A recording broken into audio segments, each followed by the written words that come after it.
It was a quiet afternoon in the small town of Maplewood. The sun filtered through the blinds, casting stripes across the wooden floor. Children laughed outside. The wind stirred the leaves, soft and lazy. In the corner of a classroom, little Emily sat at a desk. Her crayons moved across paper with careful strokes. Red, blue, black. Her brow furrowed in concentration. The teacher called out for quiet. Emily did not hear. She was drawing the house. A tree, a figure standing near the window. At first, it seemed ordinary, simple, childlike, but the figure's eyes were too intense, too precise. The lines were shaky yet deliberate. The teacher walked over, curious. Emily looked up. She held the drawing in both hands. Her eyes were wide. She whispered something small and urgent.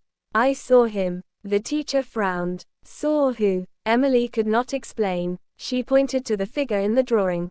The teacher squinted. Something about the way the shadows were drawn felt wrong. Chilling. The teacher put the drawing aside but kept a photograph of it. Weeks later, Detective Harris received an unexpected call. A school had reported an unusual drawing by a student. He did not know why he was interested at first. Cold cases were his life. Cases that never slept. Cases that haunted quiet towns like ghosts. The detective looked at Emily's drawing. Immediately, he recognized the details. The window, the shape of the house, the tree outside. He had seen it before. In photographs. Crime scene photographs. A missing girl from 10 years ago. The case had gone cold. Evidence had run dry. Suspects had vanished. Harris felt a chill crawl along his spine. Emily's drawing was eerily accurate. The figure in the window matched witness descriptions. The angle of the house matched aerial photos. He called Emily's mother immediately. At home, Emily pointed out every detail of her drawing. She explained the garden, the side door, the person standing outside the house. Harris listened, stunned. He had never seen a child remember so much. The details were specific, unmistakable. He visited the house depicted in Emily's drawing the next day. It was abandoned, windows boarded, grass grown tall. The front gate squeaked as he pushed it open. Emily's drawing guided him step by step. The tree, the side door, the small window by the kitchen. Every mark on paper led him closer. Inside, the air was thick with dust. The floorboards creaked under his weight. Cobwebs brushed his face. A cold draft moved through the empty rooms. Then he saw it, a small object on the floor, partially hidden under debris, a child's toy, pink, worn, familiar from case photos. Harris knelt. His hand shook. He called the team immediately. As they examined the house, more evidence appeared. Signs that had been missed years ago.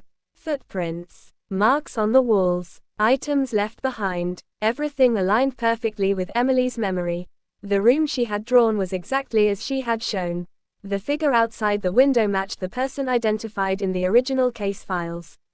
Harris felt a knot in his stomach.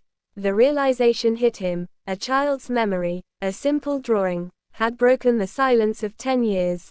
The drawing had led him to the exact location where the girl had disappeared. The detective could not shake the feeling of awe, or the unease. A child had seen something adults had overlooked. Something hidden, something terrifying. Emily's calm explanations masked a chilling truth. The suspect had returned to the same location. Evidence suggested he had been watching, waiting. The team moved cautiously. Every step in the house felt tense. Every shadow seemed alive. The wind rattled a loose shutter. The sound echoed like footsteps.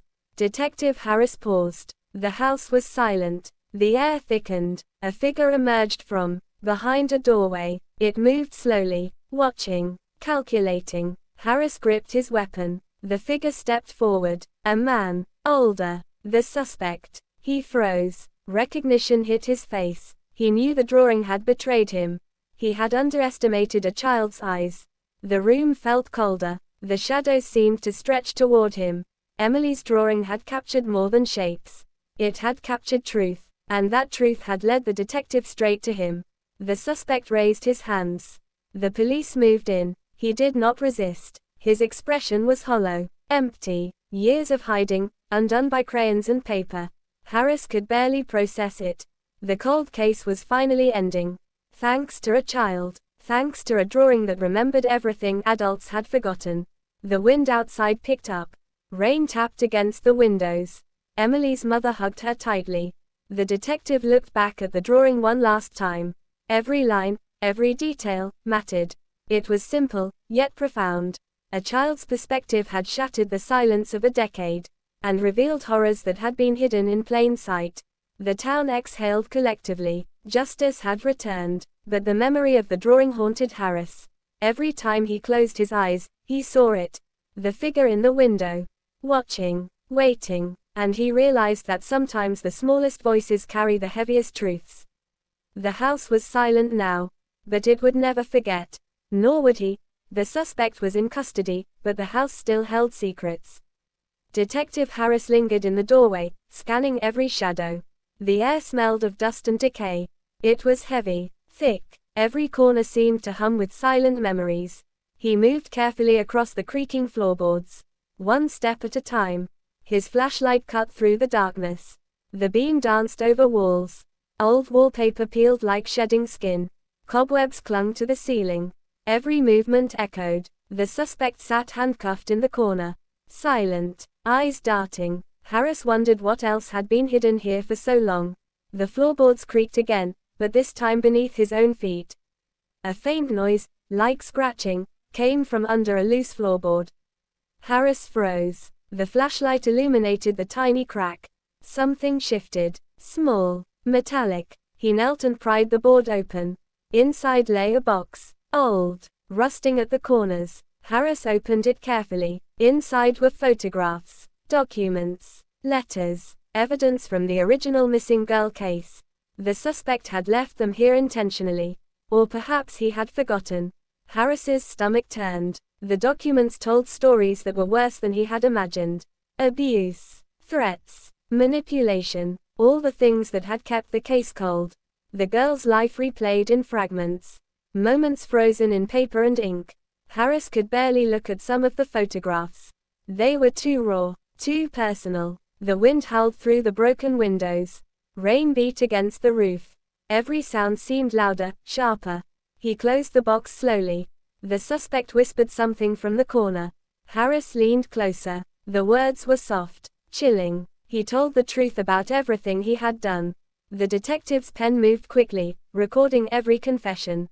The child's drawing had not only led him to the suspect, but it had uncovered every hidden layer of his crimes. Outside, Emily played in the yard, oblivious to the gravity of her own impact. She was laughing, chasing leaves blown by the wind. Harris could hear her joy. It was pure, uncorrupted. The contrast hit him hard. A child's innocence solving crimes that adults had failed to unravel. Later that night, Harris returned to his office. The case files spread across the table. He looked at Emily's drawing again. The lines were simple, childlike, yet they carried weight, power, truth. He realized that what Emily had seen, in her mind, she had translated into reality without understanding the danger she had walked into.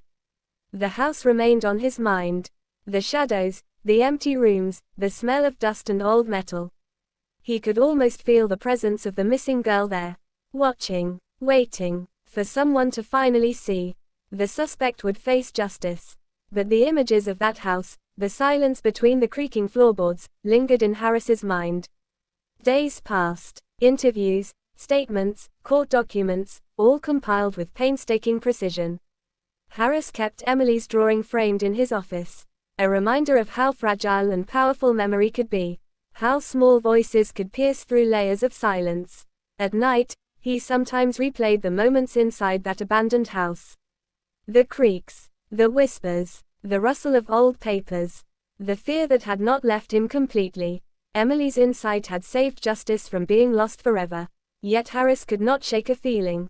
The house had not given up all its secrets. Every time he closed his eyes, he could see a window. A small figure, standing in the shadows, watching, and he realized that some truths were too big for a single case. Too big for a single town. Emily had unlocked one mystery. But the weight of 10 years, of lies, of secrets buried in ordinary houses, still remained. Harris stepped outside that evening. The sky was gray, clouds swollen with rain. The wind tugged at his coat. The world seemed quieter, yet every creak of a tree, every distant howl of a dog, reminded him of what had been hidden. Of what a child had seen and dared to draw. The town slept unaware of the revelations. Of the darkness that had lingered so long. Harris walked slowly past the old house. The windows stared back at him, blank. Yet he could feel eyes. Watching him. Waiting. For the next truth to reveal itself. For the next child to see what adults had missed. He knew one thing. He could not forget. Nor could he underestimate what a single mind, untouched by fear or doubt, could see. The cold case was solved, but the shadows remained. Harris looked at the horizon, rain glinting on the pavement. The wind shifted, carrying with it the faintest echo of a whisper. He froze, listening. Every instinct screamed that the story was not over. Emily had drawn the path. The detective had followed it. But the darkness had not vanished completely. It waited, silent, patient, and ready. Harris exhaled slowly. He knew that in the quiet of Maplewood, something else might always linger. And he would never stop watching. The drawing still sat on his desk, a symbol of revelation and caution. Its simple lines now carried more weight than any detective's experience. Powerful, chilling, unforgettable. Even as the night grew colder, and the wind rattled the blinds, he could feel it. The story had changed everything. And yet it had only begun. Weeks passed after the suspect's arrest. The town slowly returned to its quiet rhythm. Children played in the streets again. Birds sang along the sidewalks. Detective Harris reviewed the case files one last time. Emily's drawing remained on his desk, framed carefully. It was more than paper and crayons now. It was truth, evidence, and a reminder of how the smallest voices can carry the heaviest weight. The missing girl's family received closure. Tears were shed. Hugs were exchanged. Years of fear and uncertainty slowly lifted. Harris visited the house one final time. The windows stared blankly. The air smelled of dust and rain. Yet, the house no longer felt threatening. It had given up its secrets. The detective felt a strange calm. He knew justice had been restored. The whisper of the past had been answered.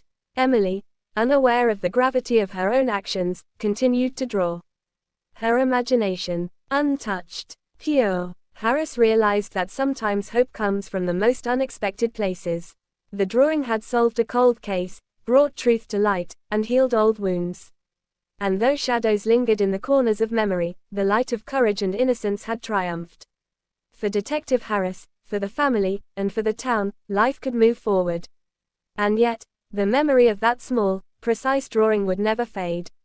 It had changed everything, and it had reminded everyone that sometimes, the smallest eyes see the clearest truths.